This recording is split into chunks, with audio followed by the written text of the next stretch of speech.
तो आदाब, नमस्कार, गुड इवनिंग, सत श्रीकाल। एक बार फिर आप तमाम लोगों का स्वागत। ये कहानी है एक आर्मी मैन की और ये कहानी है एक लड़की की। वो आर्मी मैन जिसे उस लड़की से प्यार हो जाता है, दोनों एक दूसरे से प्यार करते हैं। 2 साल तक दोनों एक दूसरे के प्यार में डूबे रहते हैं, लेकिन 2 साल बाद पूरी ज़िंदगी अचानक दोनों की ही बदल जाती है। ये कहानी 28 अगस्त रात 8:30 बजे से शुरू होती है। नागपुर की रहने वाली ज्योत्सना प्रकाश, जिसकी उम्र करीब 30 साल, नागपुर शहर में ही एक ऑटोमोबाइल शोरूम में काम किया करती थी और अपनी एक दोस्त के साथ एक पीजी में रहा करती थी। 2 साल पहले ज्योत्सना की नागपुर में रहने के दौरान ही एक नौजवान से मुलाकात होती है और धीरे धीरे मुलाकात दोस्ती में बदलती है और दोनों में प्यार हो जाता है। बाद में पता चलता है कि उस नौजवान का नाम है अजय वानखेड़े। अजय वानखेड़े इंडियन आर्मी में एक आर्मी मैन, और इत्तेफाक से नागालैंड में उसकी पोस्टिंग, और वो एक फार्मेसी डिपार्टमेंट में उसकी पोस्टिंग थी। आर्मी में भी मेडिकल, डॉक्टर, ये सारी चीज़ें होती हैं। तो नागालैंड में पोस्टिंग थी। जब भी छुट्टी मिलती अजय वानखेड़े नागपुर आता और फिर ज्योत्सना और वो दोनों मिलते। जब वो नागालैंड में होता तो फ़ोन पे बातें होती लंबी लंबी। लेकिन ये सारी बातचीत का सिलसिला 28 अगस्त की रात अचानक टूट जाता है।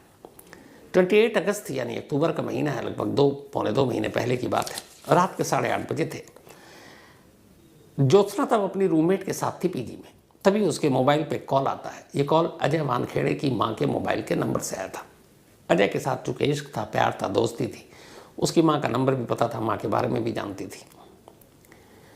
तो फ़ोन आता है। अजय उससे कहता है कि चलो आज मिलते हैं, कहीं बाहर डिनर करते हैं। ज्योत्सना तैयार, खुश, और क्या, क्योंकि उसे मालूम है कि अजय बहुत कम आता है नागपुर, छुट्टी मिलती नहीं है आर्मी में, तो वो अपनी ड्यूटी पर रहता है। तो अब वो आता है और उसके बाद ज्योत्सना को अपने साथ लेता है। एक ख़ास जगह पर उसने बुलाया था, एक पॉइंट था वहाँ पर, और फिर वहाँ जाने के बाद वो दोनों साथ होते हैं। उसके बाद रात बीतती है। 28 से 29 अगस्त हो गई, लेकिन रात वापस ज्योत्सना अपने घर नहीं लौटी, पीजी में।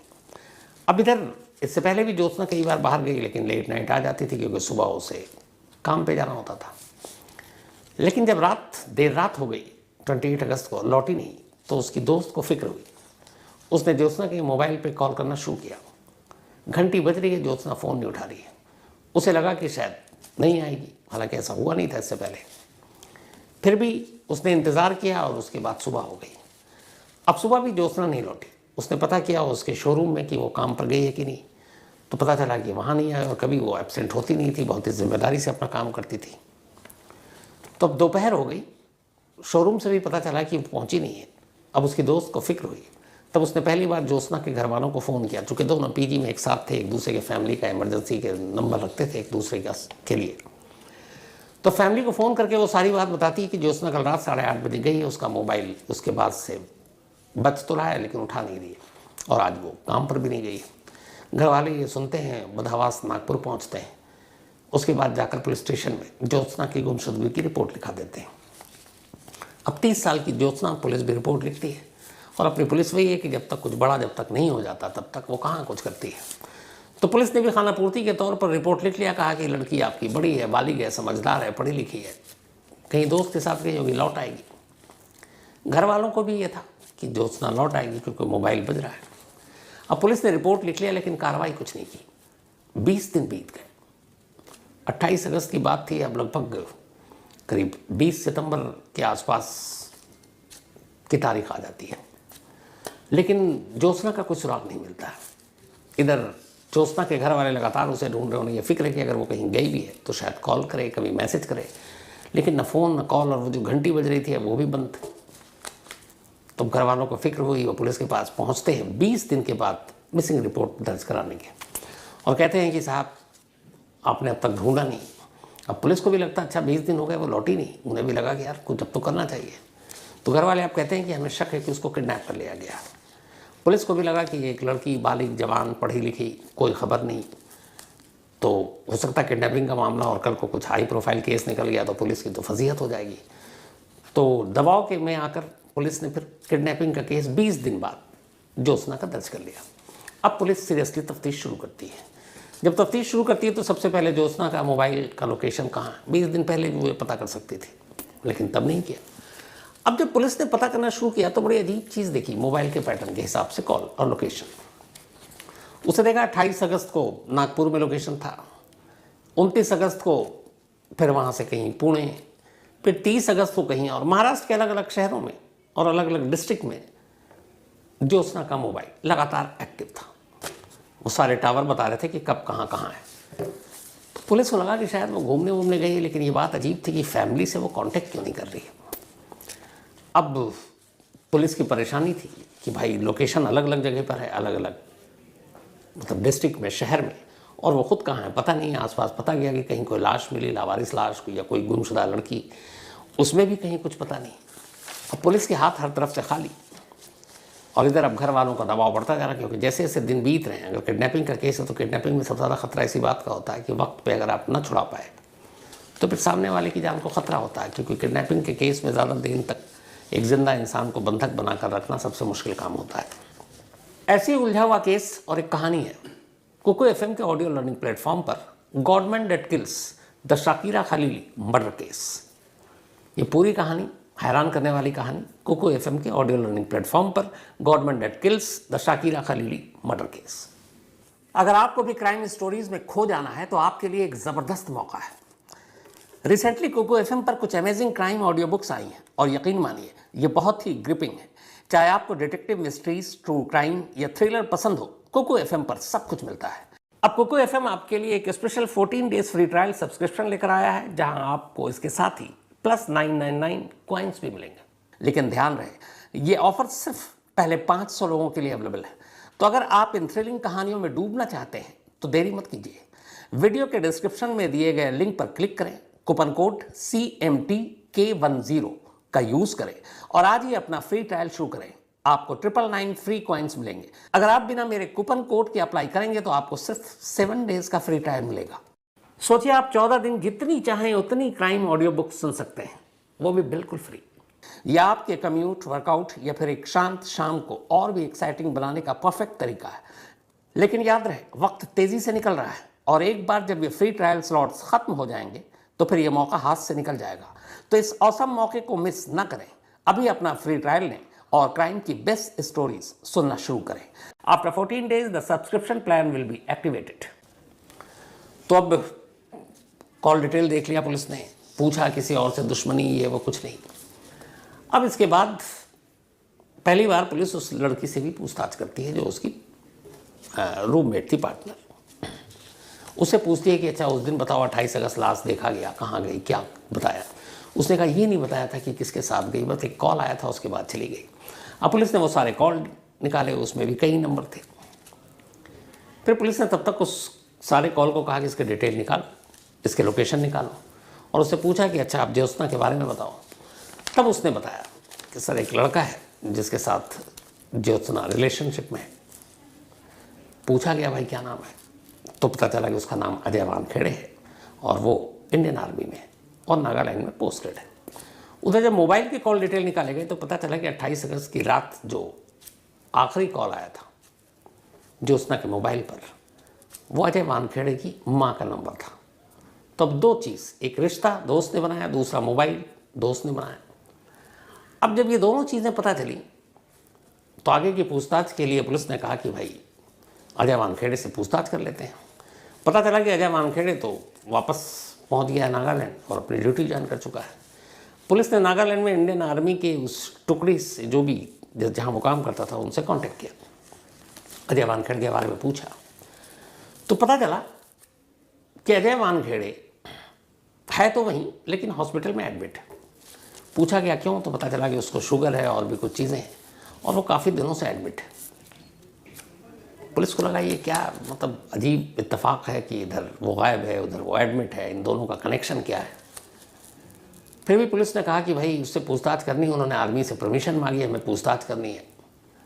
आर्मी ने कहा हम आपको सपोर्ट करेंगे भैया जो करना है। तो उन्होंने कहा ठीक है, जैसे ही वो डिस्चार्ज हो हॉस्पिटल से आप हमें इतला कर दीजिएगा, हमारी टीम पहुँच जाएगी।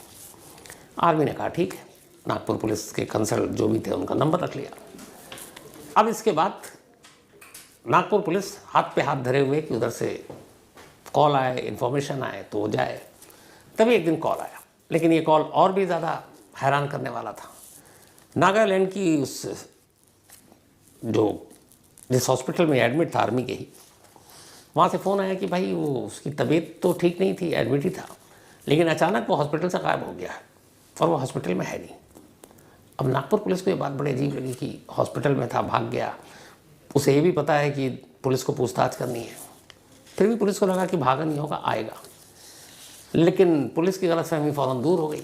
2 दिन बाद पता चला कि अजय वानखेड़े ने एक लोकल कोर्ट में अग्रिम जमानत की याचिका दाखिल कर दी है। मतलब कि हमें डर है कि हमें पुलिस गिरफ्तार कर सकती है, हमें। तो पहले उसने सेशन कोर्ट में दिया, वहाँ से खारिज हो गई। फिर पुलिस को पता चला कि उसने हाई कोर्ट में दे दिया, वहाँ से भी खारिज हो गई। अब पुलिस को लगा कि ये क्यों डर रहा है और क्यों ये एंटीसिपेटरी बेल के लिए अप्लाई कर रहा है, कुछ तो गड़बड़ है।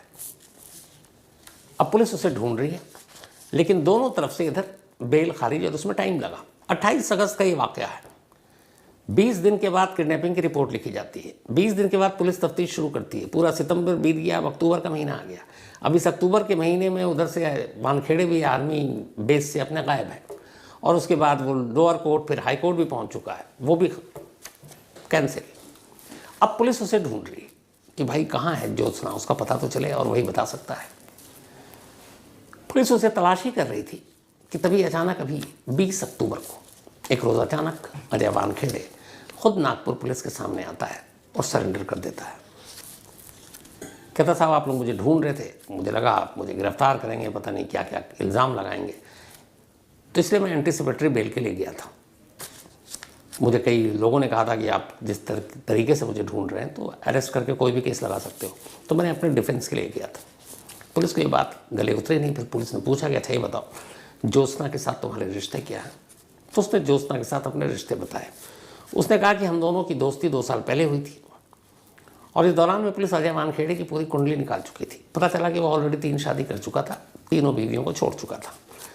इधर ज्योत्सना, उसकी भी एक शादी हुई थी लेकिन डिवोर्स हो गया था। अब ये दोनों साथ में 2 साल से थे, मिलते थे, जुलते थे, और उसके बाद धीरे धीरे अब ज्योत्सना भी उससे शादी करना चाहती थी। उसने यही सारी बातें बताई। तो पूरी पुलिस ने पूछा कि भाई इस वक्त ज्योत्सना कहाँ है? तो उसने कहा मुझे नहीं मालूम। उसने कहा अपने 28 अगस्त को तुम्हारी माँ के नंबर से फ़ोन आया था। उसने कहा मैंने किया था, हमने मिलने के लिए बुलाया। तो बोला फिर कहाँ गए?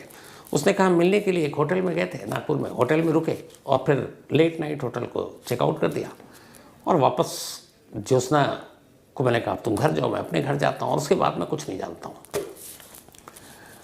अब पुलिस हैरान कि आदमी 2 एंटीसिपेटरी बेल पहले कोर्ट में अप्लाई करता है, खारिज होता है, खुद ही पुलिस के पास आ जाता है, रिश्ते कबूल कर रहा है, लेकिन ज्योत्सना कहाँ ये नहीं बता रहा है। और उसने कहा साहब मुझे सच में पता नहीं। अब इधर ये भी है कि एक आर्मी मैन है भैया, अपने सेना का बंदा है, तो आम आदमी तो है नहीं कि उठा के आप अंदर कर दोगे, फिर 3rd डिग्री इस्तेमाल करोगे, फिर सारी चीज़ें। तो पुलिस को ये था कि केस मजबूत होना चाहिए, सबूत पूरे होने चाहिए, तभी उस पर हाथ डालेंगे। अब उसकी सारी पूछताछ हुई, लेकिन वो इससे आगे कुछ बताने को तैयार नहीं। अब पुलिस ने अपनी इन्वेस्टिगेशन की। उसने अजय वानखेड़े के मोबाइल के 28 अगस्त से लेकर उसके बाद के लोकेशन निकालने शुरू किए। जब 28 अगस्त की रात की लोकेशन निकाले तो उसने ये सच कहा कि उसने नागपुर के एक होटल में रुका था, उसके आसपास के टावर से लोकेशन मिल गया। लेकिन इसके बाद वो ज्योत्सना को उसके घर छोड़ दिया और वो चले गए वो अपने घर। यहाँ से उसके झूठ का सिलसिला शुरू होता है।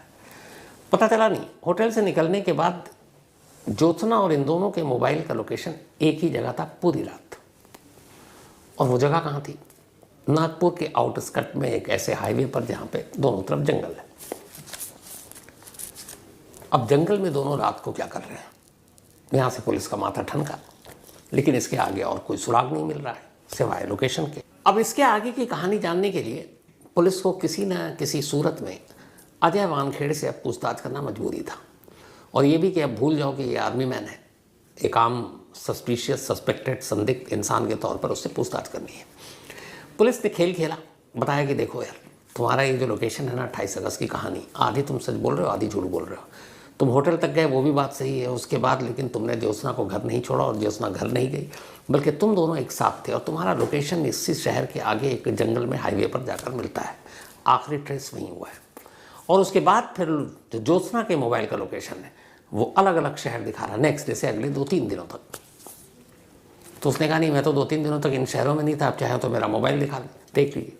और पता चला कि वाकई वो 29 अगस्त को उसका लोकेशन 29 के बाद 30 से नागालैंड था। वो अपने बेस में लौट चुका था। वहाँ पूछा गया तो पता चला हाँ भाई ये तो यही है। तो अब इधर एक लोकेशन ज्योत्सना का दिखा रहा है जो पुणे दिखा रहा है, महाराष्ट्र के और डिस्ट्रिक्ट दिखा रहा है, और कुछ एमपी के बॉर्डर के आसपास का भी दिखा रहा है, और इधर इसका लोकेशन जो है वो तो दिखा रहा है सीधे नागालैंड जहाँ पे इसकी पोस्टिंग है।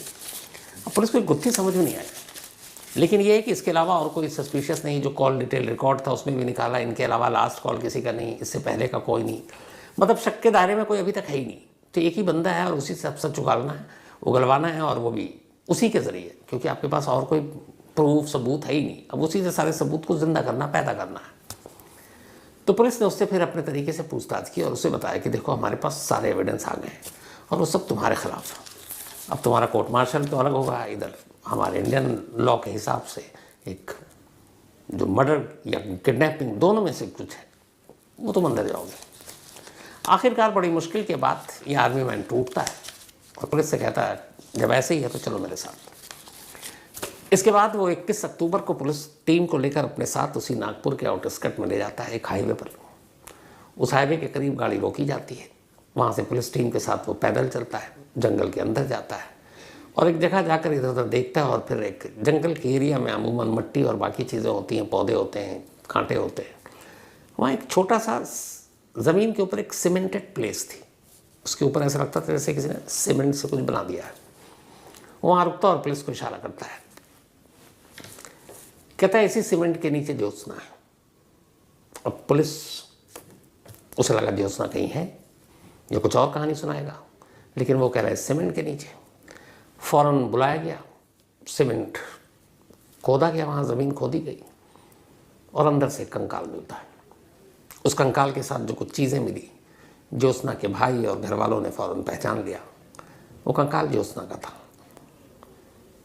ज्योत्सना अब जिंदा ही नहीं थी, बल्कि उसका कत्ल हो चुका था और कातिल खुद उस जगह तक लेकर आया था पुलिस को जहाँ उसने लाश दफनाई। अब पुलिस ने कहा कि जब तुमने लाश दिलवा ही दी, ढूंढवा ही दी, तो अब आगे और पीछे की कहानी भी बता दो। तब फिर अजय वानखेड़े ने कहानी सुनाई। उसने कहा कि 2 साल से हम इश्क में थे, लेकिन मुझे शादी नहीं करनी थी, पर 2 साल के बाद अब ज्योत्सना मुझे लगातार शादी के लिए दबाव डाल रही थी और पहले मैं टालता रहा, लेकिन अब उसने मुझे धमकियाँ देनी शुरू कर दी।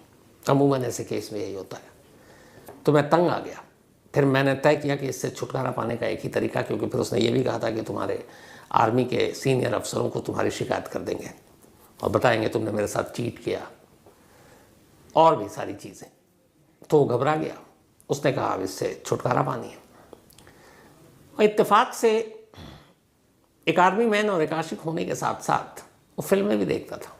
और पता नहीं ये दृश्यम फिल्में कितने लोगों को ये आइडिया दे गया। उसने इत्तेफाक से, खुशनसीबी बदनसीबी से दृश्यम फिल्म भी देख रखी थी, दोनों। वहीं से उसको आइडिया आया और उसने कहा कि चलो 28 अगस्त को फ़ोन किया, होटल में ले गया, वहाँ कुछ देर रुका, फिर कहता है थोड़ा घूम कर आते हैं। वो भी खुश कि चलो गाड़ी में घूम कर आते हैं थोड़ा शहर। आगे एक नाका था टोल, वहाँ से उसने एक कोल्ड ड्रिंक लिया, नशीली दवा पहले से रखे हुआ था, उस कोल्ड ड्रिंक पर नशीली दवा मिलाई, ज्योत्सना को पिला दी। नाका पार करने के बाद धीरे धीरे ज्योत्सना बेहोश हो गई। उसके बाद उसने एक सुनसान जगह चुना, गाड़ी रोकी, सड़क के किनारे उतार कर, और फिर बेहोश ज्योत्सना को पहले गाड़ी में ही उसका गला घोंटा। जब उसे यकीन हो गया कि मर गई, तो फिर वो उसकी लाश को लेकर अपने कंधे पर रखकर जंगल के अंदर जाता है। लाश रखता है, वापस आता है, गाड़ी में बाकी सारा सामान इंतज़ाम पहले से था। डिग्गी से वो सीमेंट निकालता है, सीमेंट भी लेकर आया था, फावड़ा भी लेकर आया था, ये सारी चीज़ों से गड्ढा करता है। जब इतना गड्ढा हो जाता है कि उसके अंदर लाश रखी जा सकती है, तो उस लाश को रखकर मट्टी डालता है, फिर उसके ऊपर सीमेंट डालता है, फिर आसपास की झाड़ियाँ की छोटे छोटे जो झाड़ियाँ होती हैं उन सबको सीमेंट पर रख देता है, ऐसा लगे कि जैसे जंगल का हिस्सा है। और ये सब करने के बाद वो वहाँ से लौटता है और नेक्स्ट डे मॉर्निंग में सीधे नागालैंड के लिए निकल पड़ता है। और नागालैंड जाते ही सीधे हॉस्पिटल में एडमिट हो जाता है कि मेरी तबीयत ख़राब है और मुझे 2 दिन से बहुत ज़्यादा शुगर, एक तो दहशत, डर, चोर, एक क्राइम किया है। लेकिन मकसद ये था कि जब ये क्राइम हो और जब पता चले, जब लाश निकले, सच्चाई सामने आए, तब वो दिखा सके कि वो नागालैंड में था और बीमार था और हॉस्पिटल में एडमिट था, तो सारे सबूत उसके हक में जाएंगे।